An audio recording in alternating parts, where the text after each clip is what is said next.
Tribe Called Quest documentary. Second with these two good brothers here, Ken and Mike. When did I become good? Documentary was awesome, man. Like as a huge fan of that group, I was like a kid in the candy store, man, watching it. Well, I know they was probably talking about me too, anyway. But yeah, I was like a kid in the candy store, man, just rhyming all the rhymes that they was playing. It was what? He was on typical Negro mode. Yeah, I was. Seriously? This motherfucker. We're sitting there, and I heard it the first time, and I thought it was the white dude in front of us. And I looked at Ken the second time it happened. I was like, Ken, is that B? And he goes, mm-hmm.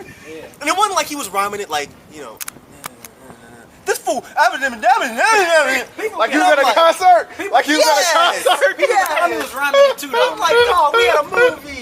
Why you gotta be the black dude? We had white folks around us too. Just embarrassing. It was us. White person behind me, going crazy on the song. He was probably mad at you. I'm like, this nigga need to shut the fuck up. No, he wasn't. He was rhyming the songs too. We was both in sync together. So he was Phife Dawg and you were QT. Damn, there you go. There you go.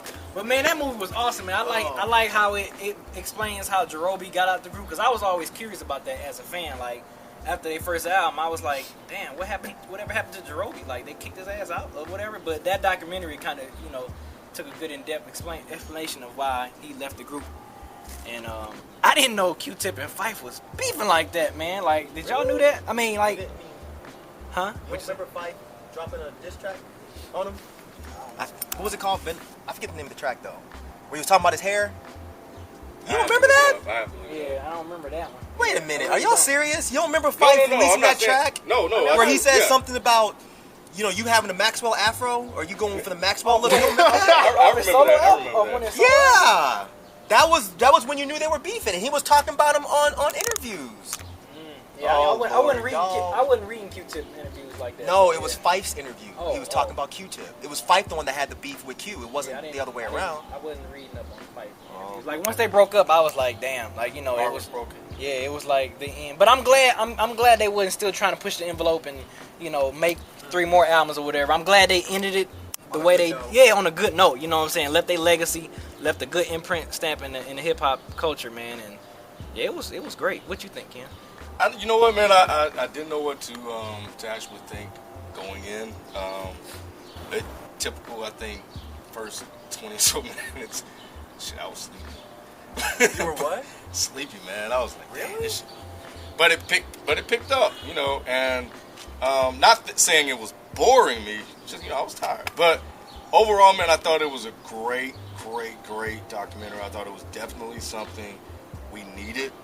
I think that's a story that needed to be documented, that needed to be told, that needed to be exposed. I think clear up a lot of questions that people may have had about Q-Tip and Phife Dawg. And I think the thing that surprised me the most about it was the fact that it was freaking funny as hell. Yeah. You know what I mean? So I could definitely appreciate that, because every it was so personable. Yeah, it really was, man. You really felt like you were there, and I could really see why Q-Tip had issues before about, you know, signing off on the documentary, because, you know, for a brief minute it did look like Q-Tip was like, yeah, like he was just straight up asshole, like he was a jerk.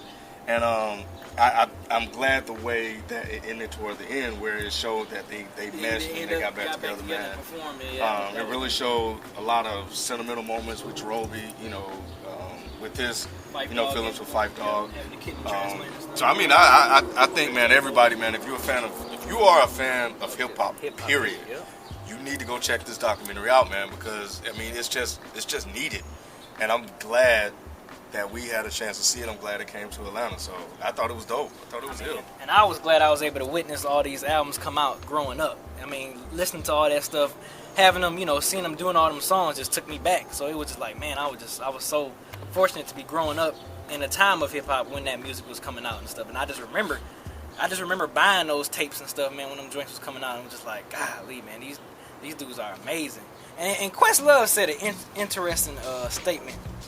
And he said that day, and I remember when I brought those cassette tapes, that Wu-Tang 36 Chambers and Midnight Mirage was like the last, like, what do you say? I can't verbatim. Like the greatest release day in hip hop. Yeah, something like that. I can't say it verbatim, but that was a strong statement. He said that, man. Another strong statement that Phife said was, he was like, Yeah, you know, hip hop. I mean, right now, today, I listen to it, but if I can deal without it, I thought that was a strong statement he said too, as far as hip hop culture today in the present time. C-Town, man, what's up, man? What do you think? I'm just listening, man. Had that preacher mode.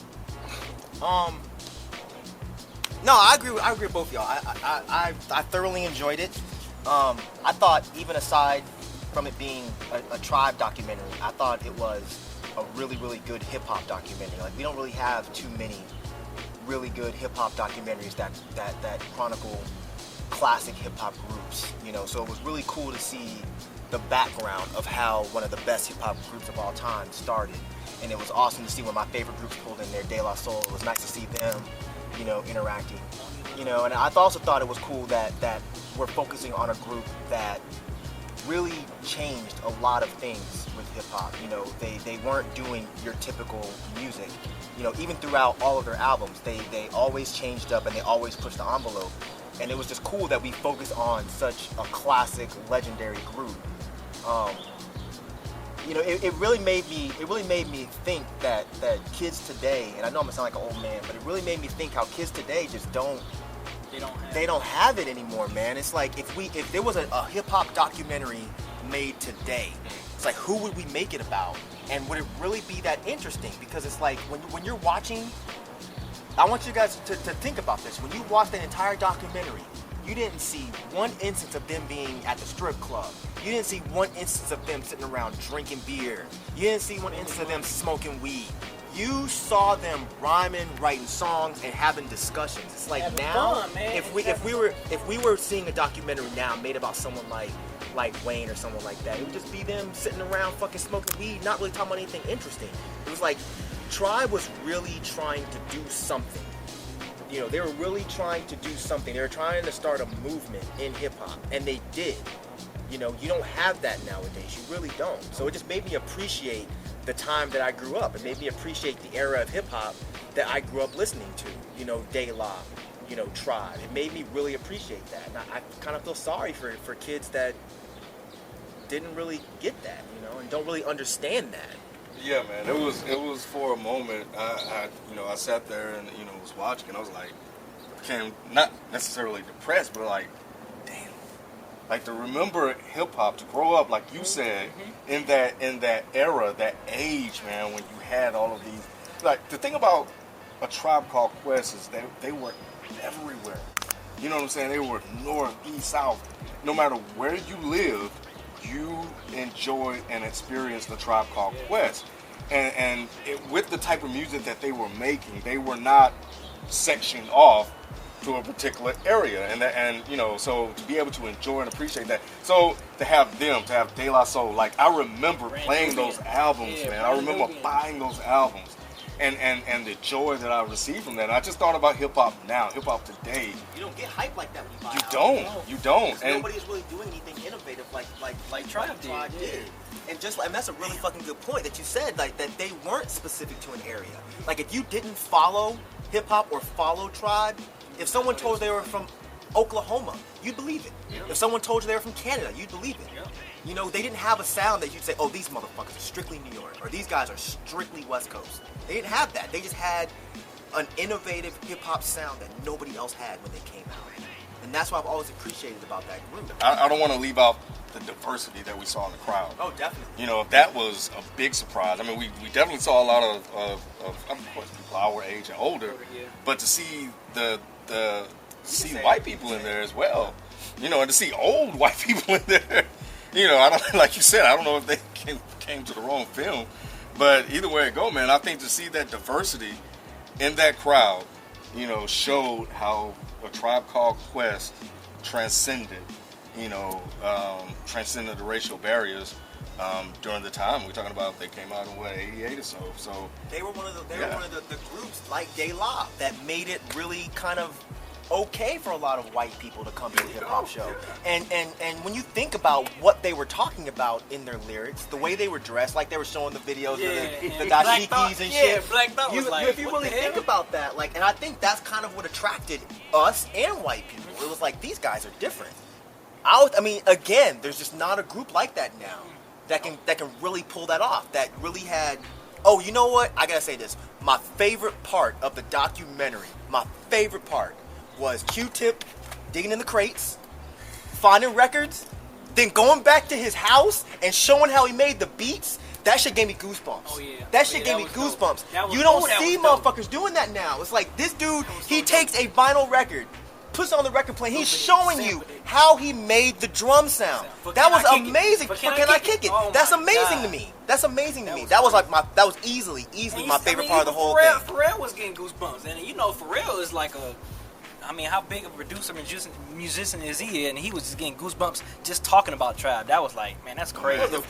When you look at that, you think about those times when we relived that, watching that documentary, seeing Queen Latifah up there, seeing Mona up there, De La Soul, seeing DJ Red Alert, seeing all those guys, man, and just seeing how they've aged in hip hop as well. It shows that DJ Red Alert, man. Yeah, man, like we've aged as well, man, and now, man, to hear hip hop now, yeah, I can see why people go in on some of the artists. I can see why people just don't listen to it anymore. It's not the same. It's not the same. And that you don't get that same feeling, man. That feeling is gone. But you know what? I don't want this to be depressing, man. That's just the realism. Anybody that grew up in the era, anybody that followed Tribe, you know, that lived that moment, man, they will know what we're talking about.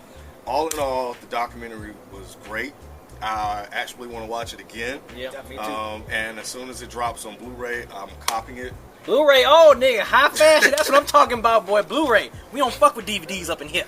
But but yeah, if it's coming to a city near you, make sure you check it out, man. They touring all over with this movie, man. So check it out. It's a must see for not just Tribe fans, but hip hop fans in general. And if you go with BC, put a left.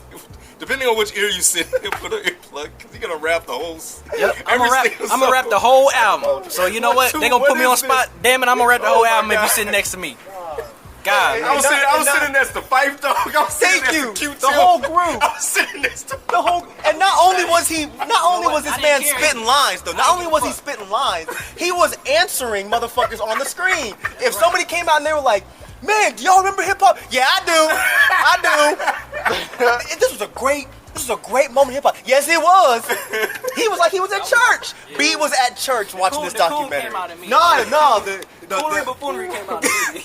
B was at church during the documentary. But I completely agree with this man. It's not just a great Tribe documentary. It's not just a great hip hop documentary. It's a great music documentary to see how you have a group coming up trying to do something, trying to make songs, trying to make a difference. I loved it, man.